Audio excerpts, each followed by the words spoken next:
Welcome to the Art of Quantum Healing, where we speak about trauma, mental health and healing. I am your host, Leisa Nadler, and I'm thrilled to have you come into my energetic field.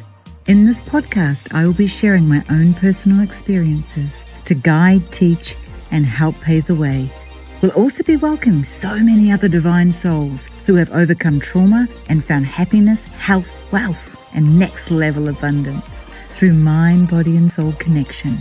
My mission is to help women high vibe and thrive with inner peace, passion, and purpose.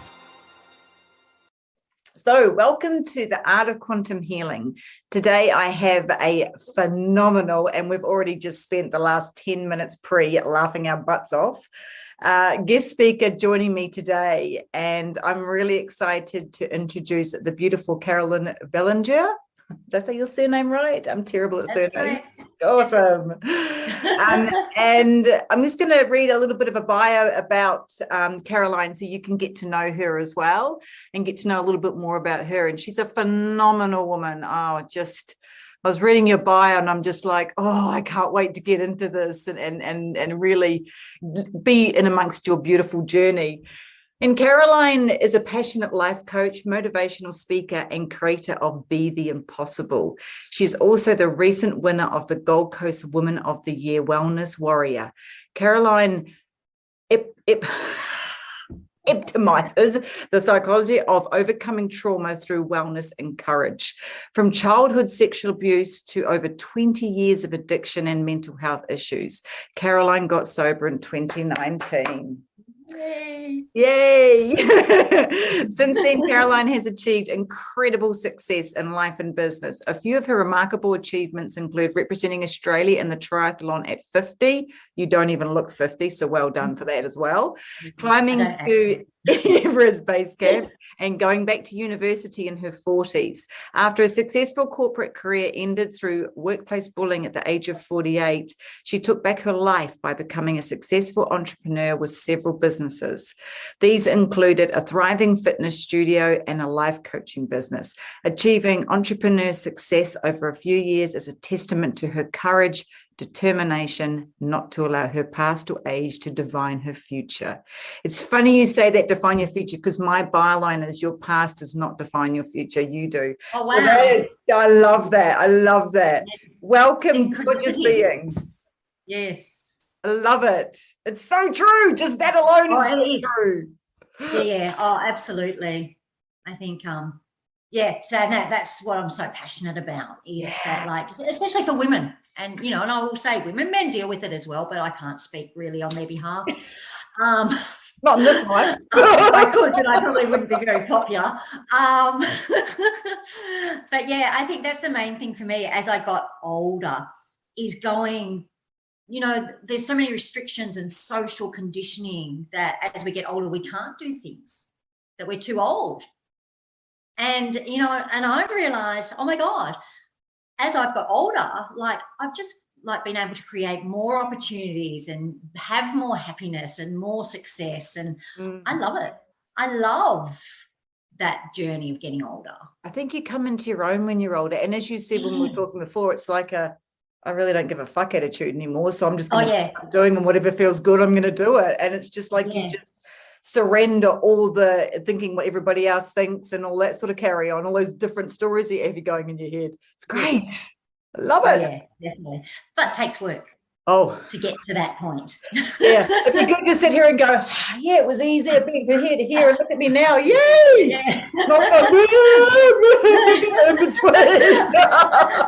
I always say I created my success one meltdown at a time. Oh my God, I love that. That is so true. I know, and we were talking about it before, social media. Sometimes you're reading stuff and you're like, really? Is that good? I know, because it was a different experience for me.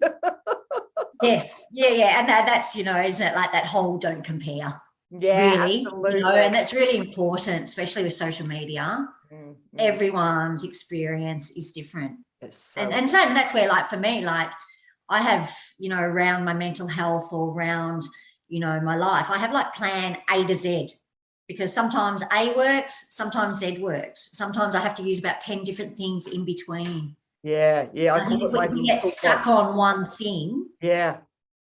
then if that thing's taken away, we've got no other coping strategies. Correct. Yeah. And it's funny, I call mine my little toolbox. And every time I do or work or I discover or I heal something or I realize a belief or whatever it may be, I go into my little toolbox. Now, how did I do that last time? And one thing might work now and one thing might be completely different next time you use it. So I love that A to Z. That's brilliant. It's a good way of doing it. Yeah. So take us on a little bit journey with you, because you've had a bit of an expansive, explosive life, a lot like myself, and I really would love the viewers that are listening to hear your story. Yep. And it's interesting, like, you know, and I guess in many ways I'm only just starting, you know, I've only just started to realize my story and the power in it. Yeah. So I was beautiful family, grew up in a really happy family. I've got an older brother and sister, mum and dad. We lived in country Victoria. You know, we went to Melbourne all the time. There was nothing unhappy about my childhood, except for being the youngest of the family. So I always, you know, and from a really little age, and that's interesting, whether it's your personality, nurture, nature, all of that stuff, I never felt good enough. I never felt as attractive as my sister or as smart as my brother. And and that's when I met my uncle, who was the perpetrator of my sexual abuse. And that was, you know, I was like, probably looking back, the perfect victim to be groomed, because I had that insecurity right from being, you know, 6-7 years old. And so he gave me all this attention and, you know, made me the little princess. Anything I wanted, I got. Very special. Yeah. You know, and it's so, you know, you don't, and like I said, you know, and I feel for like even my family, because it's not, and that's why I try and talk about it really openly, because it's not something that your family will necessarily notice. No. You know, and I know families take on a lot of guilt and blame and shame for what happens. But, you know, luckily we can talk about it now. Like this is going back 40 years, 45 years. You know, and no one spoke about it. No one spoke about it. A lot of people, it was very taboo back then. You didn't, because you didn't want to upset the cart and things to be seen and not heard, and let's just sweep it under the cupboard. Yeah. But you know, there's still a lot of people who don't want to talk about it now. And it's an uncomfortable subject. And that's why I love talking about it, because there's only one way to make things not uncomfortable, and that's to keep talking about it and normalize it. And, you know, when you've got, you know, 1 in 10 women globally will be sexually abused by the time they're 15. So this isn't, you know, a small issue where it may happen. Terrible. But and men we too, don't know about not just women as well. This is just the men's side of it. Yeah.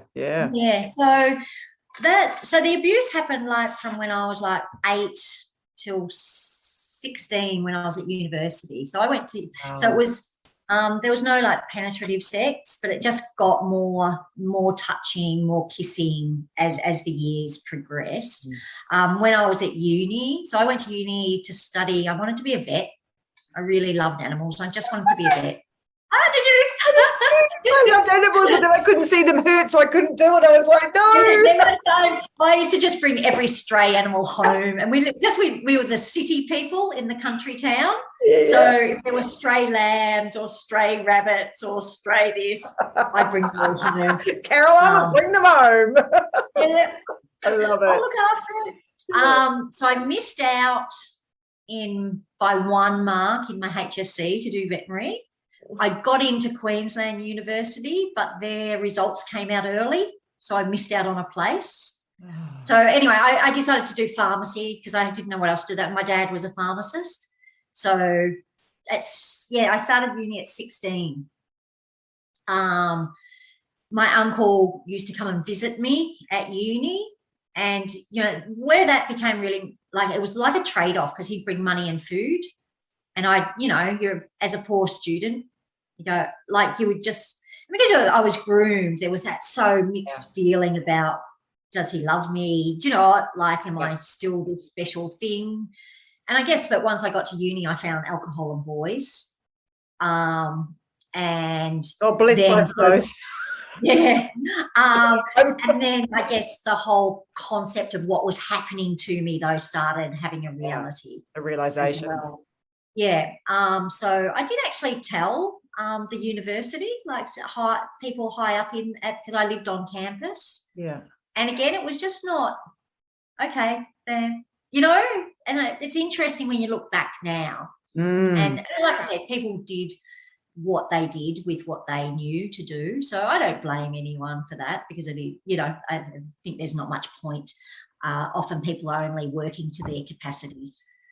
Yeah. And so it was actually when like their hands are actually tied and they don't know what to do without doing that ripple effect. Yeah, absolutely. Yeah. So when my uncle came one day and then wanted to take it that next step further, and I said no, I then rang my parents and said, I'm failing university, I hate it, I want to come home. Yeah. So that was like I was 17. They still didn't know at that point? No. I then went from there. They'd moved from country Victoria up to near Byron Bay at Ocean Shores. Beautiful. So I moved up there, and like even the pubs didn't open past 11 o'clock. So this wasn't going to work. But you would have had more land, no, to bring more strays home? No? Oh, yeah. No, I think I'd like ditch the animals. Actually, my mum and dad were still looking after my site. Yeah. Ditch the animal for men. I love it. And then ended up on the Gold Coast. Oh, wow. That's where I played. That's where I played. Okay, yeah. Mm-hmm. Oh, okay, so, yeah, you know the old Beach Road, the Avenue, Melba's, got a bit caught up then in the drug scene as well. Yeah, me too. Mm-hmm. Which, you know, back then I think it was, you know, the start of that in many ways. Mm-hmm. Then when I had working, but, you know, I was so hungover all the time. I was just out every night, you know, sleeping around, partying. That self-hatred and that mental health stuff started having more of an impact then. Yeah. So I left the Gold Coast, went back to my mum and dad's, and then moved to Byron Bay. Because what do? You just go from one party town to another party town. And you know what? And that's what I said, as much as I ran away from things, and I did that a lot in my 20 years, like, as I say, I always took me with me. So I'd get to a new place, but nothing really changed. Mm-hmm. It was at a drunken party at my parents' place when I was about 22 or 3 that it came out about the abuse. Oh, at alcohol, and there it goes. Oof. Yeah. And it was because my boyfriend was being a dickhead and my dad had words with him. So then I just did the whole, well, if you cared about me, blah. Wow. Right. And then it exploded. Yeah. From there, you know, my parents, we never really spoke about it. Like, they obviously were very upset. But to them, and I didn't find out till years later, you know, they thought the best thing was not to talk about it because they didn't want to upset me. Yeah.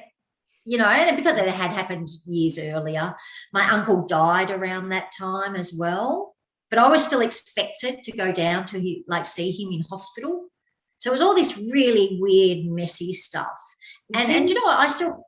Yeah. Did you ever confront him when you saw him by any chance? Or did you ever get the chance to do...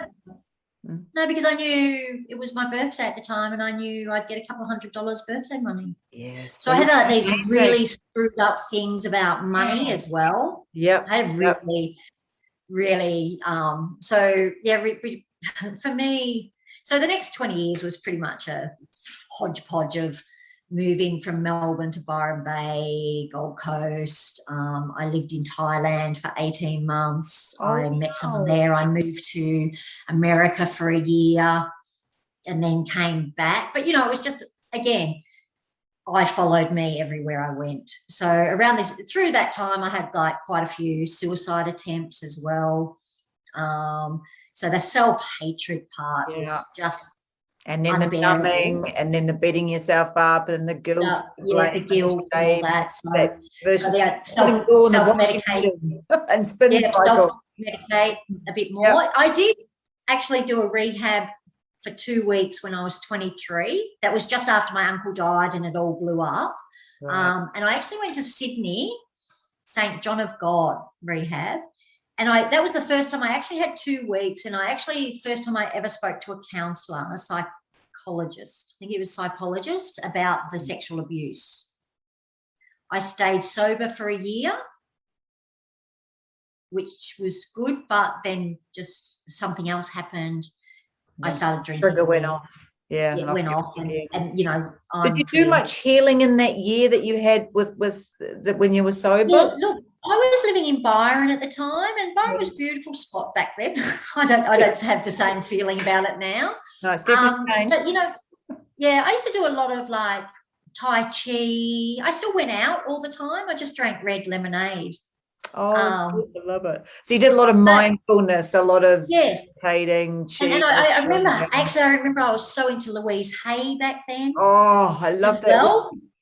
Yeah, so that would have been like early 90s. Yeah.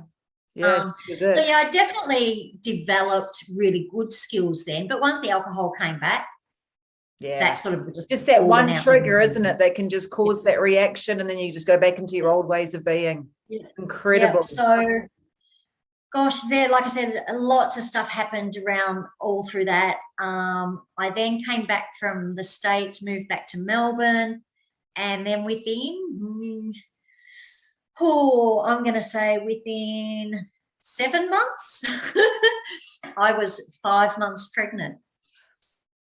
Yeah. And how old were you? 32. So I'd never wanted children. Oh, shit. Well, I didn't want children. I'd never planned to have children. Yeah. I honestly believed I would make the worst mother on the whole entire planet. Now you know that's so not true, right? Isn't it amazing? Oh yes. It's just all that. And that's like what I love about life in reflection.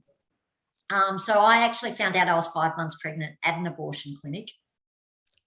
And I went, like, what do you mean? And then I was 5 months. I spent the next 4 months going through adoption process because I still was not going to have I was still drinking, smoking. I wasn't drugging. I had a fabulous doctor who was just amazing. Yeah. I was still wearing high heels a week. I was in high heels and working a week before my son was born. Oh, my God. And what were you doing then? Were you still doing pharmaceutical? No, I never finished pharmaceutical. Okay. So I was doing administration for a construction company. Got you. Still, I had like my farewell the week before I left. This is terrible, but anyway, it is what it is. I had like cocktail luncheon a week before I gave birth in heels and fancy dresses. I was completely in denial. You're in denial. You just, exactly. You hadn't taken it on. Wow. And so then when my son was born, and I had a really easy pregnancy, like an easy birth. I think my waters broke at 1 o'clock. I went, what the fuck am I supposed to do? Rang my mum and said, I don't know if I've wet myself or my waters have broke. So she took me to the hospital, and my son was born within 5 hours. Wow. And then I was still going through with the adoption, and then I was in hospital for 5 days, went home for 2 days, and then just looked at my son one day. I still wasn't maternal, and I've never been maternal. I still don't like even holding babies. But I just looked at him and just went, I guess we're stuck together. That was sort of like my... Yeah, that was your realisation of... Yeah, and my parents had offered to actually look after him while I stayed in Melbourne. Like, I was going to go home for the few months, and they were willing to look after him while I went back to Melbourne because I was getting a promotion as well at work, and work were really good. So sort of all those things fit together in a supportive way for me to do that. We have a little saying with my son and I. His name's Amadeus. Amadeus, I love it. We have a little saying that he was a little spirit in the sky. Yes. And he looked down at me and went, oh, fuck, that woman needs help. Well, that's what they say, is that they pick their mummies. Yeah. And absolutely. he's as calm as Your I am. godsend. So he's grounded. He's completely. Oh, totally. Oh, wow. Totally. Yep, totally. I think growing up, I got more lectures than he did. Little old man. Yeah, Mum, you can't do that. You can't jump the fence. You think he's a really old soul, yes. right? Yeah. Yeah. So he was brought down 100% for a reason to save you. Oh, yeah, and the nurses, when he was a baby, because even in the hospital when he was born, he was like perfect. And the nurses used to come in and say, at that time, they'd say, he's an old soul. Yeah. He couldn't be naughty, because if he's naughty, you would have given him up, and then you wouldn't have gone down the right journey that you were supposed to go down. I know. That's beautiful. So, I love how it works. Yeah. So I came back to my parents, all good. And then my dad got cancer within months. And this is your sober now, right? This is your... No, I never got sober. So I'd only sober for so I was 32 then. Right. So I'd been drinking again for like 9 years. Right. And drank right through the pregnancy as well. So then when my dad got cancer, I'm living at home. I adore my mother, but we clash as daughters. As all mothers do, because they're reflectors. So you're mothers. And I'm an Aries. She's a Virgo. Oof. Yeah. So plus, obviously the stress of my dad having cancer, and he passed away 9 months later. Wow. So glad to hear that. I moved. Yeah, I moved, and I was very much like my dad. Like, I think I was, I'm like my mum as well, but I was very much my dad's, his side of the family, a bit more rat baggy. Yeah. Really. I call that personality. Well, they're the convict side. Oh, there you go. Right back to the Tasmania. I've been doing our family tree right back to Tasmania in the 1700s. And I think, so when my son was born, then I moved up to the Gold Coast for work when he was about 5, and I was still drinking. I went to rehab when he was 7 because I was just like, I had a lot of blackouts. I drank in the morning before I went to work. Yeah. I was a functioning alcoholic. Yeah, I was too. I was definitely, I was the same. Yeah. And it's amazing how you actually can function in people. Well, some people may think there's something wrong, but as far as you're concerned, no one knows a thing because you're just in that zone. I was functioning drugs too. I used to take a lot of speed to keep working, to keep functioning, keep moving. Yeah. Yes. Yeah. And I always found, even when I was younger, in my younger days, but even when I took stuff when I was drinking, that I was actually had less blackouts if I was on drugs and drinking. Because it stabilized. Yeah. But it's bloody expensive, right? Oh, yeah. And, not good. And that's the thing that, you're drinking because you've got anxiety. Yes. But the impact on your body is so horrific for your nervous system. Yeah. That your anxiety just gets worse and worse and worse. See, I was taking a Valium and doing a snort of cocaine. Work that out. Okay. It just doesn't make sense, does it? Because I was having panic attacks, anxiety, suicide, but I just kept to keep, as in that, like you, in that cycle of, and also it becomes your normality. And to break free from it is just like, well, what the hell's on the other side? It's known, it's comfortable, believe it or not. So definitely. And I ended up in hospital. I overdosed. Well, I didn't actually mean to. I didn't literally. I didn't mean to. We never do. I love that. No, it's even worse. No, it's even worse than that, because like I'd had champagne all day. That was my sort of drink, vodka and champagne. I then was on postnatal depression, antidepressants. Yep.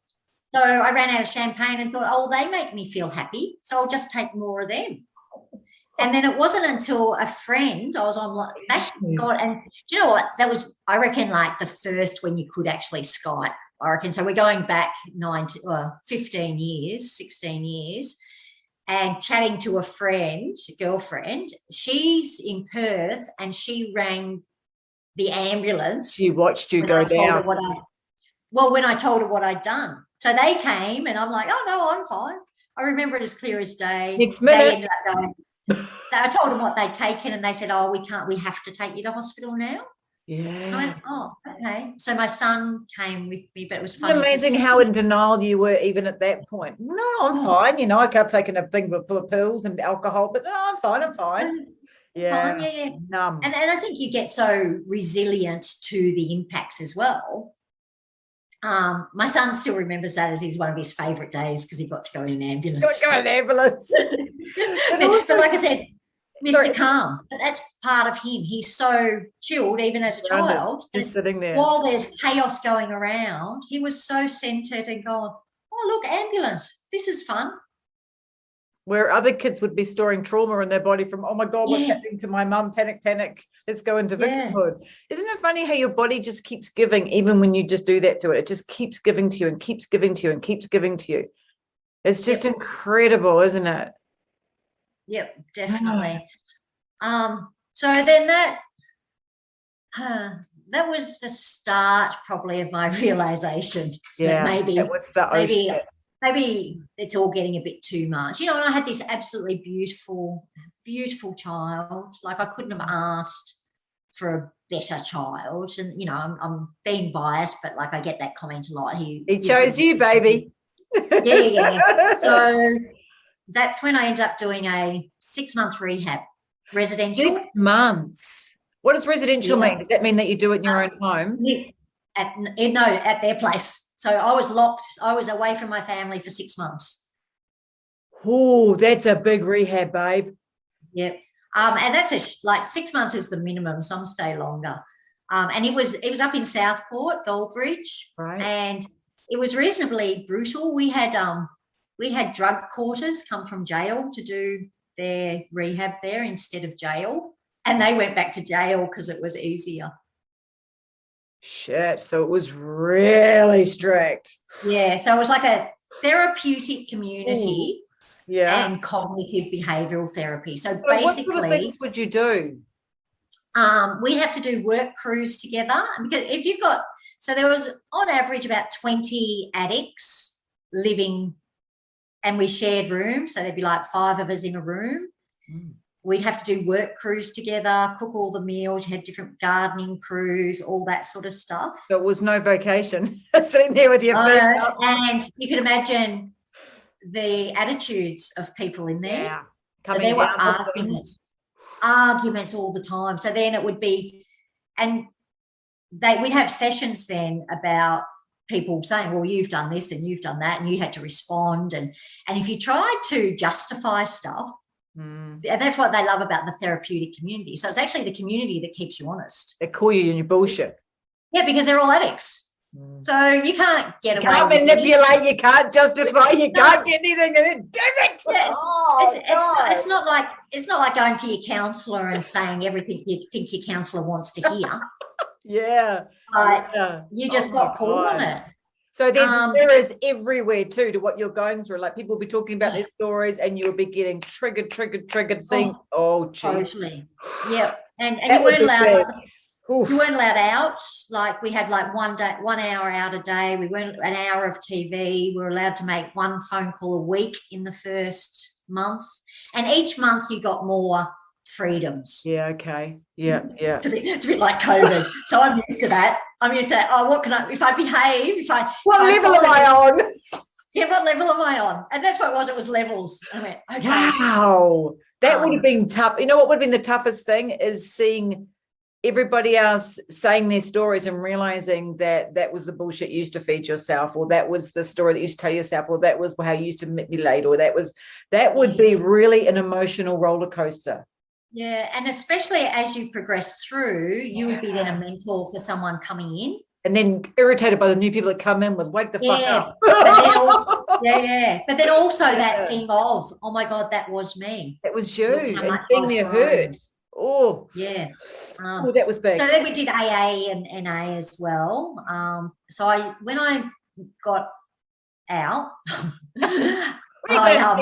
when you were on level 5 or whatever it is. Commenced is the word we used. And look, I would say as a program, it wasn't so much about the addiction or the alcohol or the drugs.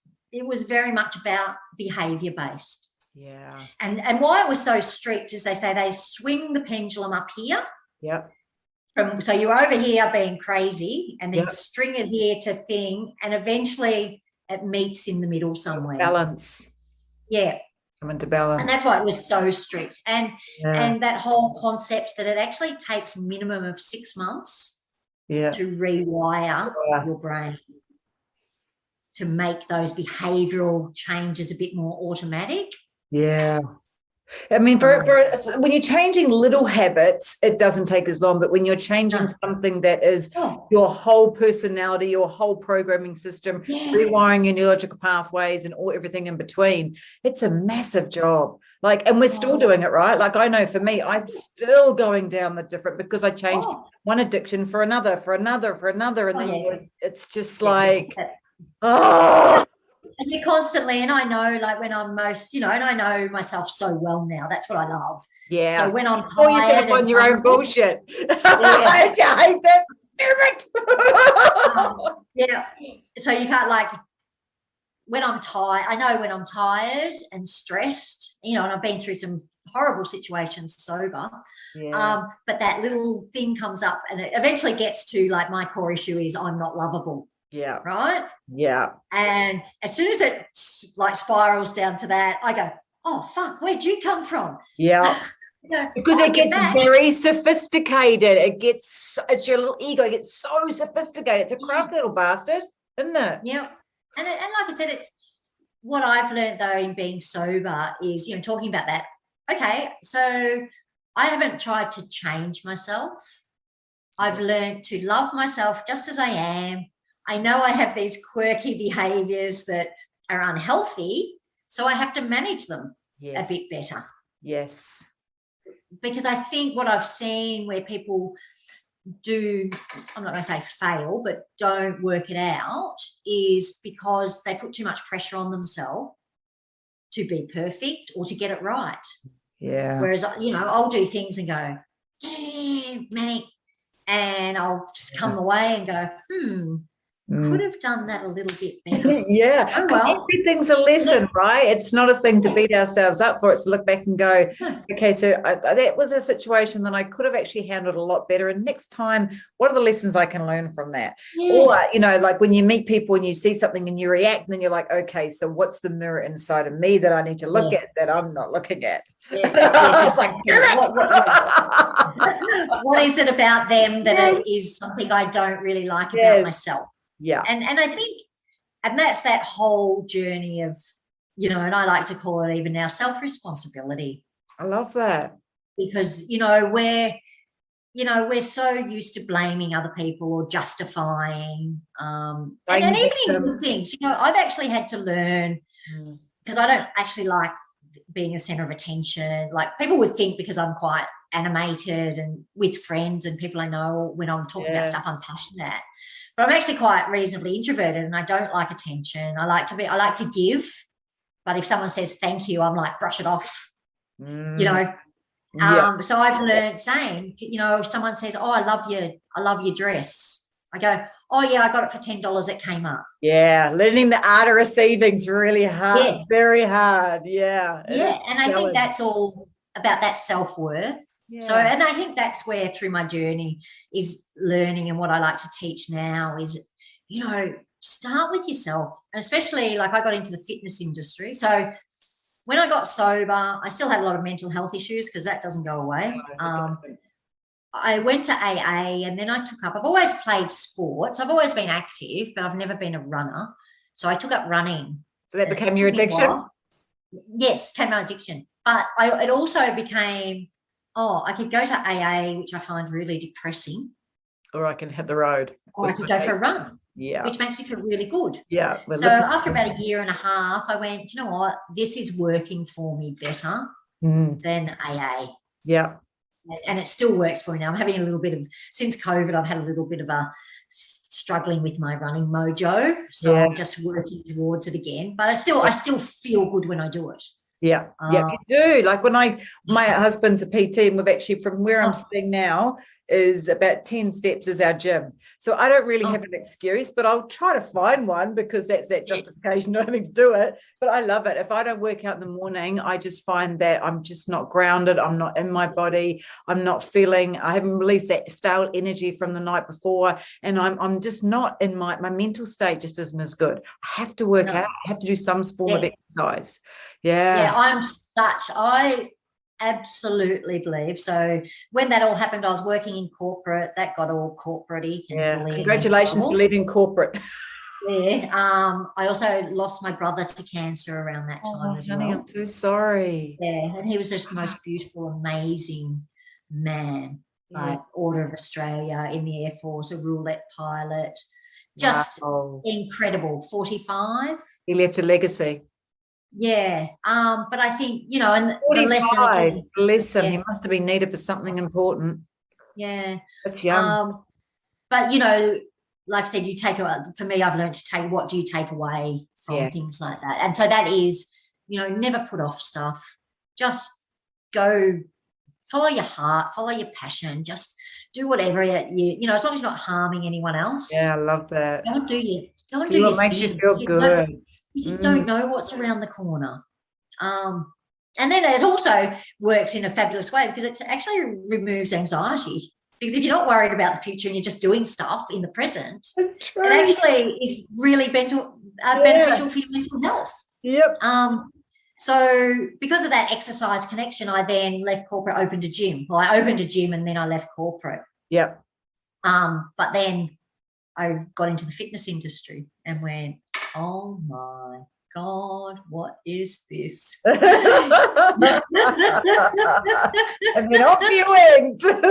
Yeah. So, and that's where I really advocate, I've got such a gorgeous community of women, and I go it's not about your weight. It's about how you feel about yourself. It's be active, eat whatever you like, within reason. Yeah. But if you start liking yourself, really genuinely liking yourself from within, you know what, you'll make healthier choices. You'll exercise more and you'll eat, healthier food. Because it doesn't work the other way around. No, because you're not constantly beating yourself up. You're actually loving yourself and doing what you need. You're following your needs, which is self-love. Yeah, and that's that whole thing. Whereas in the industry with diets and body image and supplements and and I'm not saying I'm against them all. I just go, they all have a place. Yeah. But for most people, they're actually really unnecessary. Holistic all the way, baby. We can get everything we need that comes out of the ground. Yeah. And make the best choice you can. Yeah. And but same, if you're starving hungry and the only place open is McDonald's, go and freaking eat. And don't beat yourself up. McDonald's in years. I think I last made McDonald's was about 10 years ago. I did have KFC a few years ago, but it made me feel sick. God, I love it. And look, that was my hangover food. And you know what? And even now, I will do that and not feel great. So, but don't beat yourself up, right? Yes. Yeah. Yeah, exactly. We have your glass of wine or have your chocolate. Yeah. But do that. And I would say consistent. Just be consistent. And if you fall off, just get up the next day and start again. Exactly. You've just got to be enjoying and loving your life. Yeah. Life's too short for guilt. Yep. So if you could advise somebody that's starting on their journey and you could give them a really good tool to help them move through, say, a difficult time or a road bump or, those times that you had where life was challenging, what would that be? What could you help them with? What could you help them to lean into to help them more? Yeah, I absolutely first would be if take time to just go for a walk. Detach. And, if you can get outside because that connection to nature is, that might be just around your block. Yeah. Might be just might be out to your garden for 5 minutes. Yeah. But it's break that state. Yeah.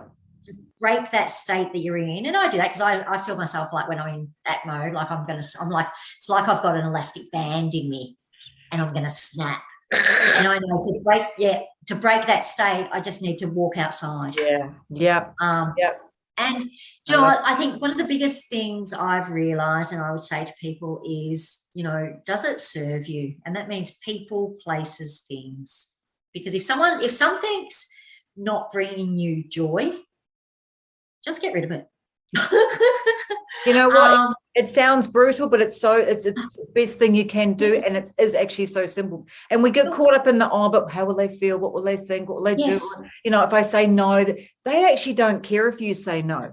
They will move on to something else. It's all a perception, isn't it? Yeah, and most people are so worried about, and that's why I say most people are so worried about themselves. They don't even realise what you've done. No. And do you know what? And this is the crux of it. If they get that upset, then do you know what? They're probably better off out of your life anyway. Because if it's not a friend or a workplace that understand what you're going through or what you're dealing with, correct. Then in social media especially, the minute I started deleting negative people and things, I have like a 3 strikes you're out rule. Bam, bam, done. And and I'd have people You're good on one. They go, "Oh, did you see such and such's post?" And I go, "No, I blocked them." You just don't need that energy in your environment, do you? Because it's just the minute you feed your mind with something that's of a negative aspect, I don't know for you, but for me, it takes on a life of its own. And I don't need that to happen. I want to spend my energy that's going to help me thrive and be the best person I can be.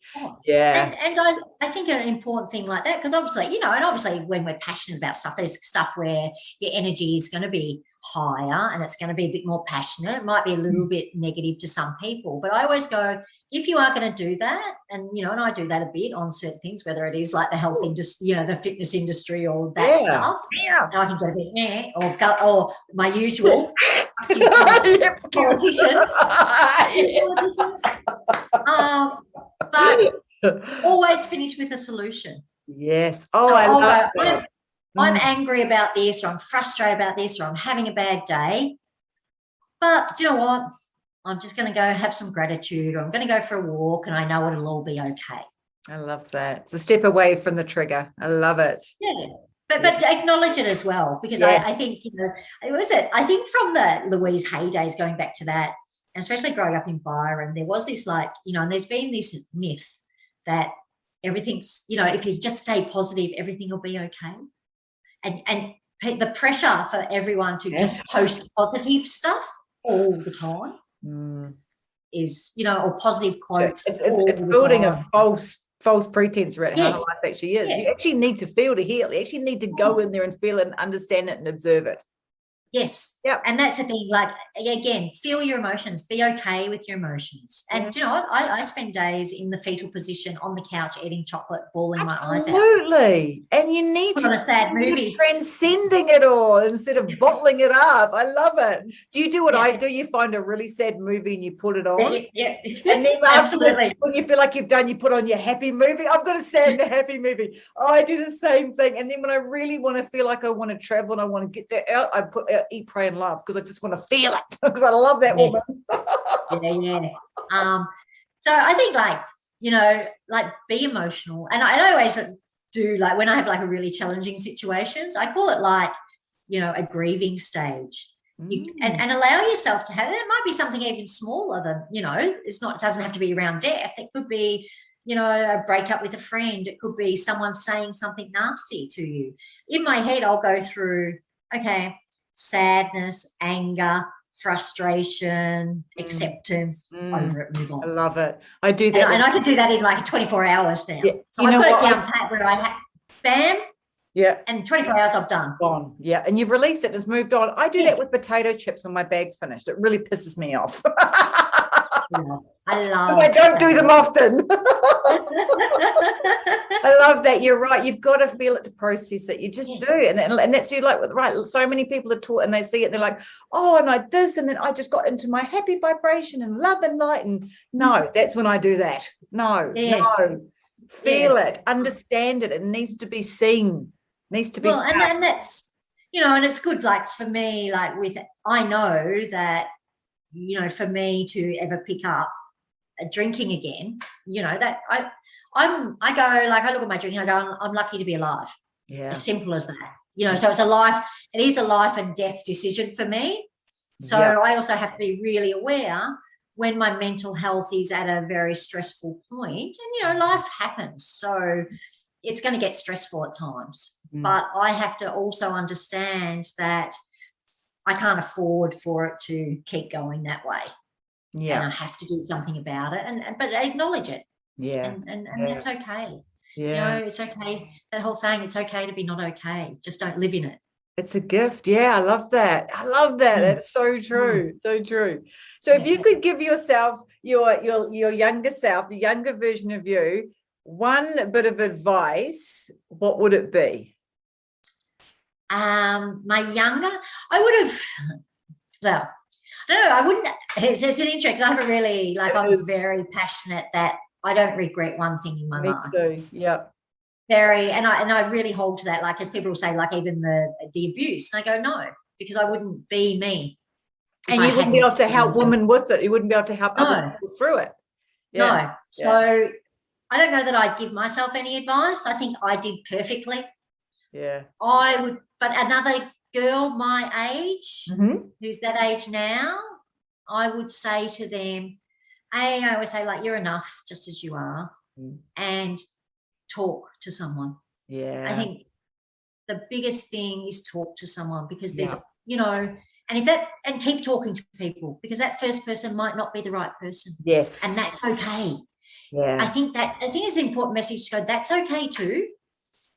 Just because the first person doesn't listen doesn't mean the next person won't. So true. And it doesn't always have to be your family either, because that God, no. Yeah, anybody. No. I love that. Anyone. It's and like I said, it's so good that there's so much more out there, through social media. And I'm sure with younger people now, there's connections on social media that they can reach out to as well. Yeah, totally. Or their friends. Sometimes it's, I know situations where younger kids have been abused, where they've told a friend at school, their friend has then told their parent. Yes, yeah. And that's how it's been resolved. And usually when that's happened, you found out that there's other people who've had exactly the same thing as you. So you're not alone. You are absolutely not alone in anything. Yeah. And I think as adults, we have an absolute responsibility to be open and transparent to children.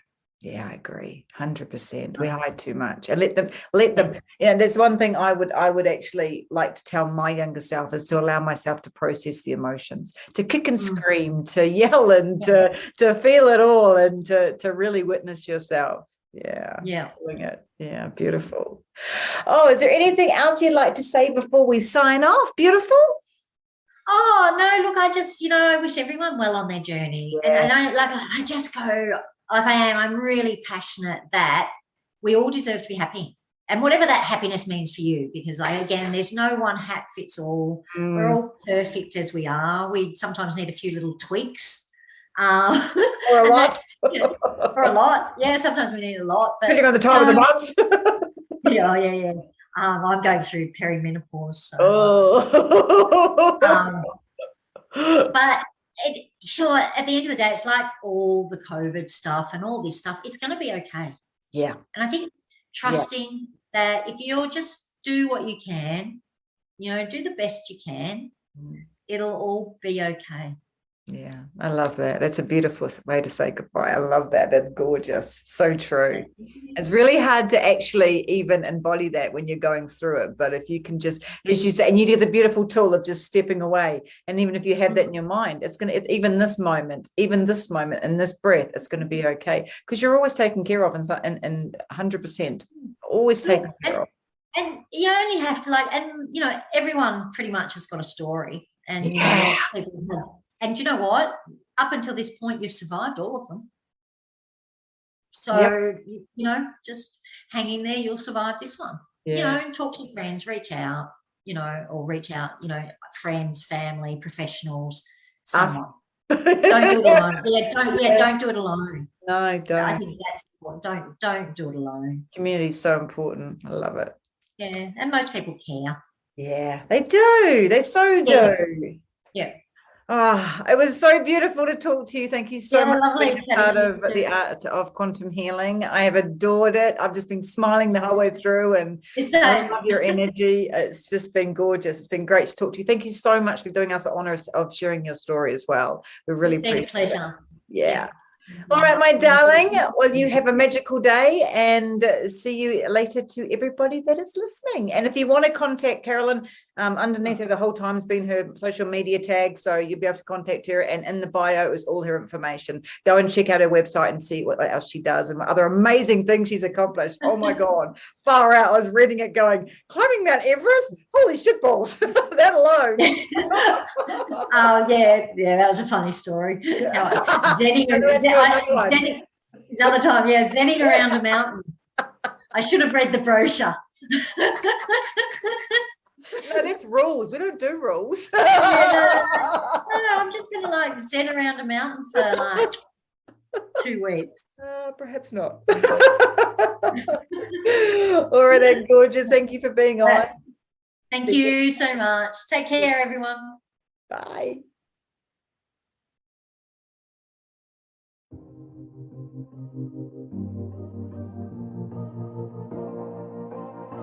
Thank you so much for listening to today's podcast. Make sure to check out all the show notes of today's episode on my website by clicking on the link in the description. Also, make sure to join my newsletter to receive a free guided meditation to help you feel grounded throughout your day. Finally, make sure to subscribe to my channel and help us grow the community by sharing it with your friends. I am your host, Leisa Nadler, and this is the Art of Quantum Healing.